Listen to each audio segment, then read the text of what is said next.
വളരെ പ്രധാനപ്പെട്ട ഒരു കാര്യത്തിലേക്കാണ് ക്രമസമാധാന ചുമതലയുള്ള ADGP പി വിജയൻ IPS വിരൽ ചൂണ്ടുന്നത്. നമ്മൾ കാണാറുണ്ട് നിരവധി സോഷ്യൽ മീഡിയ ഇൻഫ്ലുവൻസർമാർ എന്ന പേരിൽ പ്രവർത്തിക്കുന്ന നിരവധി പേർ. അതിൽ പലരും പല കേസുകളിൽ പ്രതികളാണ്. പലർക്കെതിരെയും പരാതിയുണ്ട്.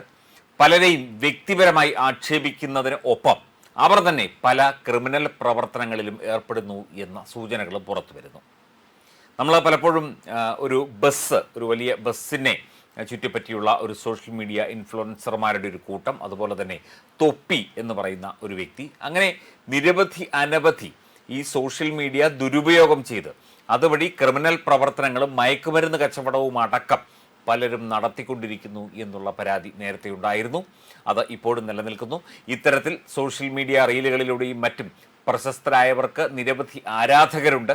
അതുപോലെ സ്ത്രീ പീഡന വിഷയങ്ങളിൽ ഉൾപ്പെട്ട നിരവധി സോഷ്യൽ മീഡിയ ഇൻഫ്ലുവൻസർമാരെയും യൂട്യൂബിലും ഇൻസ്റ്റഗ്രാമിലും ഒക്കെ വീഡിയോ ചെയ്യുന്ന ആളുകളെ പറ്റിയുമൊക്കെ നേരത്തെ പരാതിയും കേസും അന്വേഷണവും ഒക്കെ ഉണ്ടായിരുന്നു. ഇപ്പോൾ പി വിജയൻ ക്രമസമാധാന ചുമതലയുള്ള ADGP പറയുന്നത് ഇത്തരക്കാരൊക്കെ തന്നെ നിരീക്ഷണത്തിലാണ്. ഇപ്പോൾ ഈ അർജുൻ ആയങ്കി എന്ന് പറയുന്ന വ്യക്തി, ഇയാൾ സോഷ്യൽ മീഡിയയിലൂടെയാണ് വലിയ ഹിറ്റായി മാറുന്നത്.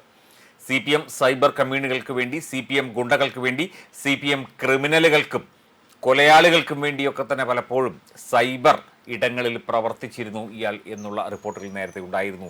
ഈ രീതിയിൽ പ്രവർത്തിക്കുന്ന, അത് രാഷ്ട്രീയത്തിൻ്റെ ഭാഗമായിട്ടായാലും സമൂഹ മാധ്യമത്തിലൂടെ നിയമപരമല്ലാത്ത കാര്യങ്ങൾ പ്രചരിപ്പിക്കുന്ന കാര്യത്തിലായാലും ഏത് കാര്യത്തിലായാലും ഇത്തരക്കാരൊക്കെ തന്നെ ശക്തമായ നിരീക്ഷണത്തിലാണ്. ഇവർക്കെതിരെ ശക്തമായ നടപടി കൈക്കൊള്ളും എന്ന് തന്നെയാണ് ADGP പി വിജയൻ IPS ഇപ്പോൾ പറയുന്നത്. പോലീസിനെ വെല്ലുവിളിച്ച് ദിവസങ്ങളോളം ഒളിവിൽ കഴിഞ്ഞിരുന്ന അർജുൻ ആയങ്കിയെ കണ്ണൂരിൽ നിന്ന് പോലീസ് കസ്റ്റഡിയിൽ എടുത്ത ശേഷം മാധ്യമങ്ങളോട് സംസാരിക്കവെയാണ് പി വിജയൻ ഇക്കാര്യങ്ങൾ മാധ്യമങ്ങളോട് പറഞ്ഞത്. റിയൽ ഹീറോസും വാളുകൊണ്ട് കേക്ക് മുറിച്ച് ജന്മദിനം ആഘോഷിച്ച് ഷോ കാണിച്ച് നടക്കുന്ന ആളുകൾ ഉണ്ട്. ആ ഷോ ഇതോടുകൂടി അവസാനിക്കും. സമൂഹ മാധ്യമങ്ങളിലൂടെ പോസ്റ്റിട്ട് പോലീസിനെ വഴിതെറ്റിക്കാൻ ശ്രമിച്ചു. എന്നാൽ അതിനേക്കാൾ സ്മാർട്ടായ പോലീസ് കേരളത്തിലുണ്ട്. പോലീസിന്റെ പണി കൃത്യമായി ചെയ്യുന്നു. നിയമം കയ്യിലെടുത്താൽ ഇത്തരം ധിക്കാരപരമായ പരിപാടികൾ കേരളത്തിൽ നടക്കില്ല. ഇവരുടെ സ്പോൺസർമാരെയും പിടികൂടും. ആഭ്യന്തരമന്ത്രി കൃത്യമായ നിർദ്ദേശം പോലീസിന് നൽകിയിട്ടുണ്ട്.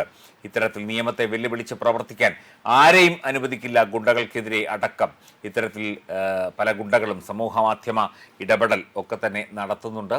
ഇതൊക്കെ അവർക്ക് കുരുക്കായി മാറുന്നുമുണ്ട്. സമൂഹ മാധ്യമങ്ങൾ കർശനമായി നിരീക്ഷിക്കും. ആയെങ്കിൽ തന്നെയാണോ സോഷ്യൽ മീഡിയ ഉപയോഗിച്ചത് എന്ന് പരിശോധിച്ചു വരുന്നു. ഇനി അല്ലെങ്കിൽ മറ്റ് ആരെങ്കിലുമാണോ എങ്കിൽ അയാൾക്കെതിരെയും ശക്തമായ നടപടി ഉണ്ടാകും. പോലീസ് ഒരു തരത്തിലും ഇത്തരം കാര്യങ്ങളിൽ ഒരു വിട്ടുവീഴ്ചയും ചെയ്യില്ല. സമൂഹ മാധ്യമങ്ങളിലൂടെ ഗുണ്ടകളും ക്രിമിനലുകളും പെണ്ണുപിടിയന്മാരും മയക്കുമരുന്ന് കച്ചവടക്കാരുമൊക്കെ വിലസുന്ന ഒരു കാലഘട്ടമാണ് ഇത്. തീർച്ചയായിട്ടും ഇവർക്കെതിരെയൊക്കെ തന്നെ ശക്തമായ നിയമ സംവിധാനം അല്ലെങ്കിൽ നിയമപരമായ നടപടികൾ ഉണ്ടാകും എന്ന് തന്നെ ഉറപ്പിച്ചു പറയുകയാണ് ക്രമസമാധാന ചുമതലയുള്ള പി വിജയൻ IPS.